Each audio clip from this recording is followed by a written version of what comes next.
வேண்டும் அப்படின்னு சொல்லிட்டு வளர்மதி போன்றவர்கள்லாம் சொல்றாங்க. சசிகலா, செங்கோட்டையன், ஓ பன்னீர்செல்வம் போன்றவர்கள்லாம் ஒன்றிணைய சொல்லுங்க, அதுக்கப்புறம் ஒன்றிணைவதை பத்தி பேசலான்றாங்க. நீங்க எப்ப அவங்களெல்லாம் சந்திக்க போறீங்க? உங்களுக்கெல்லாம் நன்றாக தெரியும், புரட்சி தலைவர் எம்ஜிஆர் அவர்கள் இந்த இயக்கம் எந்த வழியில் சென்றால் நல்ல வழியாக இருக்கும் என்று கழகத்தினுடைய கொள்கை கோட்பாடுகளை கழக விதிகளை உருவாக்கி நம்மிடம் தந்திருக்கின்றார்கள். அந்த கழக சட்ட விதி தான் இருவரும் தலைவர்களும் 50 ஆண்டு காலம் அதை நடைமுறைப்படுத்தினார்கள். கழக சட்ட விதிக்கு இன்றைக்கு ஊறு ஏற்பட்டிருக்கிறது. அவர்கள் கண்ட கனவை நனவாக்குகின்ற நிலையில் இன்றைக்கு சட்ட விதி இல்லை.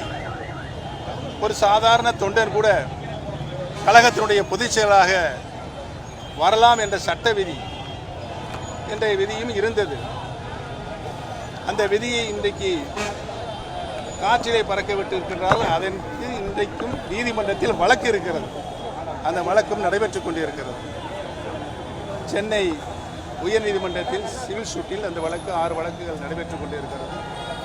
அந்த வழக்கு முடியும் என்று நான் உறுதியாக நம்புகிறேன்.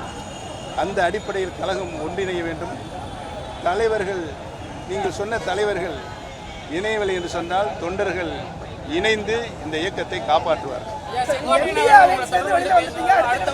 மாண்புமிகு செங்கோட்டையன் அவர்களே, நான் தொடர்ந்து நானும் அவரை பேசிக்கொண்டிருக்கிறேன், அவரும் என்னுடன் பேசிக்கொண்டிருக்கிறார்.